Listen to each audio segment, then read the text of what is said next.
quick episode today, guys, dealing with the Nativity of Jesus and the various traditions and such that are associated with it. Thinking about, what the biblical text says, and some of which has been incorporated from a variety of different sources that has made its way into what we think the biblical text says that it doesn't. But we're going to focus in kind of squarely on what's known as the three wise men or the three kings. I mean, there's even a song, We Three Kings, right? And so we'll deal with that just briefly and talking about it. So just to start, only Matthew and Luke recount anything about Jesus prior to him starting his ministry when he's already a man. So Matthew and Luke begin really prior to the birth of Jesus, and there's various differences in those two gospels and the way that it's presented. In Luke, in fact, the angel Gabriel comes to Mary specifically, and to Joseph, and there's multiple occurrences of that. In the Gospel of Matthew, we don't have any kind of reference from Mary's viewpoint. What we have is that in a dream, it's revealed to Joseph that it's okay to take Mary as his wife, even though it's just been revealed that she's pregnant. We get no indication of anything to do with an angel before that point in time. In fact, Matthew starts off with a genealogy. And I think the genealogy is kind of important for him, especially as he's leading up into Mary being pregnant, because specifically, there are names of several women who are included in the genealogy of Jesus, and for that matter, the genealogy of people like King David, who would have been considered outcasts, or women who weren't up to the standard that the Jewish elites believed women should be in order to be able to serve God. We get people who were prostitutes and the like in that lineage. The other interesting occurrence in Matthew is that things are told from the perspective of Joseph. The only angelic visit that occurs in Matthew has to do with Joseph. It's revealed to Joseph that this is okay. Then it's revealed to Joseph that they should flee and go to Egypt. And then it's revealed to Joseph, again, that he should return from Egypt back to the land. Mary is sort of the background character in the Gospel of Matthew, and Joseph plays sort of the primary role. Whereas if you look at it from the Gospel of Luke's standpoint, which is again told from a different perspective, what you find is that Mary is the central character and Joseph is sort of the background character who has to come alongside or understand Mary's perspective in order to get it, right? Nevertheless, when we look at these accounts, we see what happens, right? And they're in Bethlehem, it's in Bethlehem where Jesus is born. And we're told that there's no room at the inn or the lodging place, whatever that means. I mean, it's not like there were Motel 6s in the first century Levant, right? That's not what's there. You stayed at various different homes and places that people let out, for whatever reason. And generally, those places are sort of adjacent to or connected to a home, almost like we would consider maybe a bed and breakfast kind of idea. Where people are connected in that way. The other thing is that animals are often brought in at that time into the edge, or at least, adjacent to the house, connected to the house in some way, in an enclosure under the same roof many times as the people are. And that's the depiction that we get within Scripture of what happens with Jesus and why there's this association of animals with the birth of Jesus and their presence there, especially today in nativity scenes and sets and plays. But the element that is sort of been encroached into that has to do with what we know as the three wise men. First of all, we get no depiction of wise men at all, except from the Gospel of Matthew. Luke doesn't mention them, so they're not anywhere else in Scripture at all.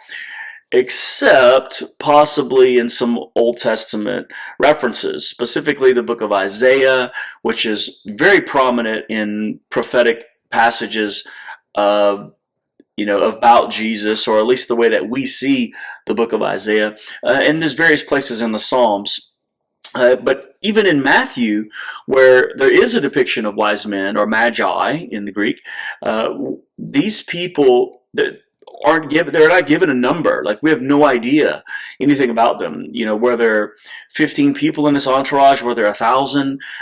Certainly, if they were kings, there wouldn't have been just three kings traveling together, hanging out like buddies, and making their way into a foreign place without protection, like soldiers and some kind of connection to the monarchy in some way, in friendly relations. Like, there's a lot of socio-political issues with that, but nevertheless, the idea of wise men coming does fit the picture a bit better than kings, even though we sing a song called, We Three Kings of Orient Are.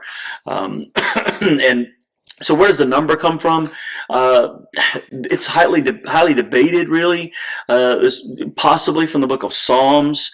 You could kind of read into some Psalms and see that, maybe. And also in the book of Isaiah. But really, the idea of three of them comes from the presence of three gifts, right? Gold, frankincense, and myrrh. Those particular gifts. So, like, one person would have one of those gifts each.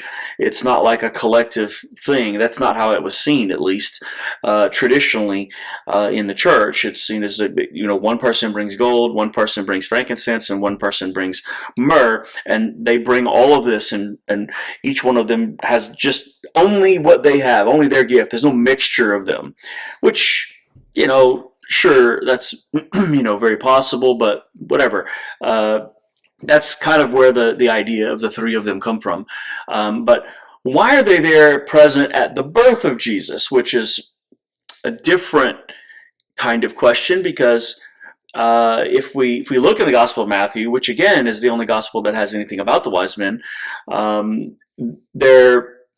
they show up at a time after Jesus has already been born.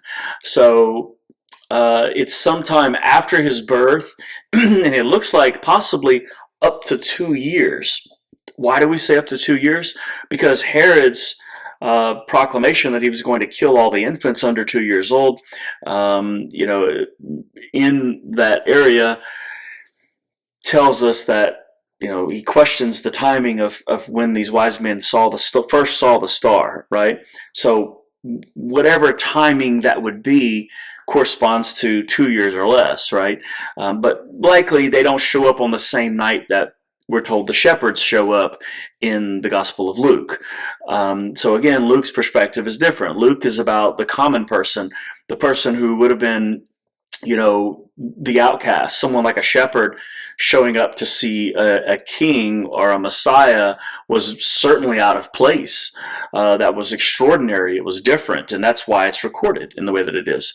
Matthew seems to be centering on something else. If I go back to the genealogy for a bit, right, he has these sections of genealogy. They're broken down in these various sections. And one of the sections starts with Abraham, and it ends with David, and then it goes from David to the exile, and then from the exile to the Messiah. And I think the Magi are connected to the exile, right? And it makes a lot of sense in biblical tradition anyway, because in about the 7th century BC, there's a group or a tribe of people that are known as Magi. It's where we get the word magician, but they were essentially astrologers, people who, or today, they're borderline between astrology and astronomy. They're studying the actual stars and their movements and all of that, but they're aligning some divine or spiritual significance to their place. So they're kind of playing both worlds a little bit. And so if they're present in Babylon or in Assyria or in the Media, in Persia, they're in that region prior to and or at the same time as the Jewish people are in exile, there would have been an exchange sort of information, right? Of understanding the significance of events for the Hebrew people that were there. And I think Matthew's, making sure that we understand that, like playing that up, that these people came from the East. They came from there for what reason, right? Because they had seen this thing and now they recognize the truth about the Messiah.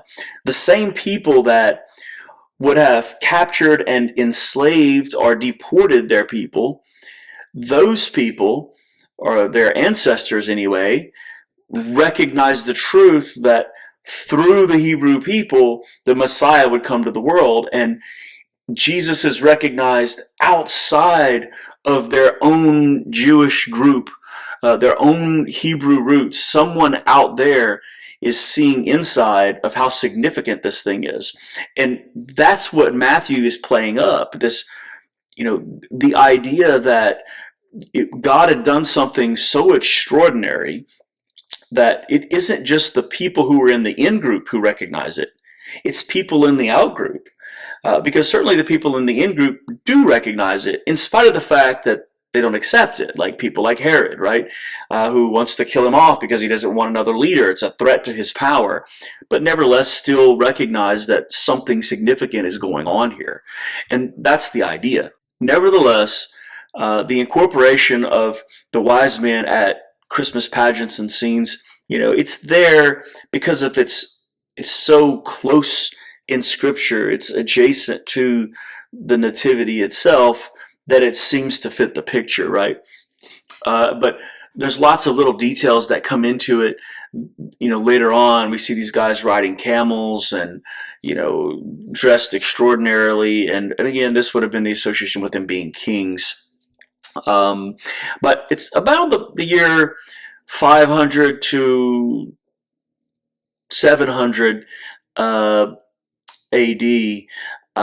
There's a journal that's written, and I don't recall who wrote it. I don't even know if we know who wrote it, but nevertheless, there's a journal, and in there's a description of three names that are claimed to be, purported to be anyway, the names of the three wise men: Balthazar, Melchior, and Gaspar. Now, those three names do sort of sound like they could have come from the Persians, right? There is that kind of connection, and I do lean toward the idea that Magi are associated with Persia, particularly, and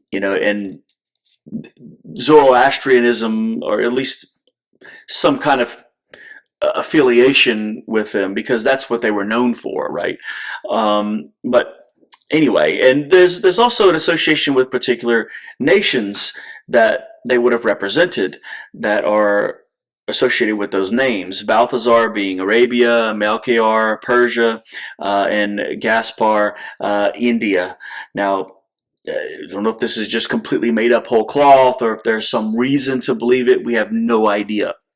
But what furthers the idea of the three wise men and making them come to such prominence in our Christian Christmas pageantry and plays goes back to Constantine, really to his mother Helena, who claims to get the bodies of these three wise men and has them moved to the cathedral or the church of Saint Sophia in Constantinople. And at the time, Constantinople is the center of Christianity. It would have been the equivalent of Rome, a few hundred years later. But Constantinople was the center of Christianity, and they claimed to get the actual bodies of these three individuals. Now, how does she know this? Why does she know this? We don't know, right? In fact, Helena was infatuated with various different relics and holy sites of Christianity. There are cathedrals that are built all over the Levant and around the region who have some connection to some place that Jesus went, or some sacred site where Jesus may have spoken, where the place that he's crucified, all these different things. There's the Church of the Nativity of where he, said to have been born. All these connections. Now, the claim is that she was close enough in time to get good information about that. And I don't know about that. I mean, we're talking about the middle of the 4th century, the 300s. So 300 years, at least after the fact, how much information like that would have been preserved within the people of the area, we don't know. And what does she actually bring back? Whose bodies are they? We can't know, right? Someone could have taken advantage of her. Maybe they were the 3 bodies. Nobody knows. But nevertheless, that's not their end of their journey. As later, a Byzantine emperor who moves the bodies from there to Milan, Italy. And that's in about the 6th century, so the 500s. So they stay there for a couple hundred years in St. Sophia in Constantinople. Then those bodies, the same ones, are moved again to Milan in Italy. Why are they moved there? Well, Christianity, the center of it, has sort of shifted, and these bones get shifted over with it because holy relics are becoming a thing that people are going to that place to pray, and to people are claiming to be healed by finger bones from apostles, or splinters of the cross, and or a nail that would have been driven through Jesus' hands or feet. These sorts of things are getting played up at that time to give significance to a particular cathedral in their city. All right, but there's a later war that happens also, and the Emperor Frederick has to figure out a way to pay off these war reparations after the war's ended. And his payment for war are the bones of the 3 wise men that he sends to Germany, to Cologne from Milan as payment, right? And that in itself is a big deal because it means there's lots of people that are going to be visiting Cologne now, pilgrims who are going to be going there to be associated with these relics. And it drives a lot of the economy and money and all sorts of things. But nevertheless, they're sent to Cologne, where a cathedral is built specifically to hold the bones of the 3 wise men. And that cathedral still exists today in Cologne. You can visit there. It is absolutely extravagant. There are tons of things in there that are made of silver, but gilded in gold. So you think about the price of those 2 metals, something that's made of silver and then gold plated. There's gold everywhere and art everywhere and all these things, and it is all wrapped around the 3 wise men. So it becomes such a central part of European Christianity. The 3 wise men are elevated in stature as biblical characters in the same way that the patriarchs would be. People like King David, they're seen as holy and special and sacred, and God used them in some special way. And it becomes a part of the fabric of Christianity such that it never is able to shake it off. And those traditions have essentially been passed down to us when they don't really have necessarily a biblical basis, in the details, at least in the way that we present them.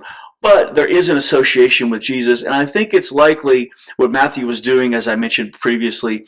He's trying to connect the people who deported the Hebrew people with people who now recognize the truth that God was doing something special with his people. And so that's where we're going to end it today. If you enjoyed it, please hit the like button. See you guys next time.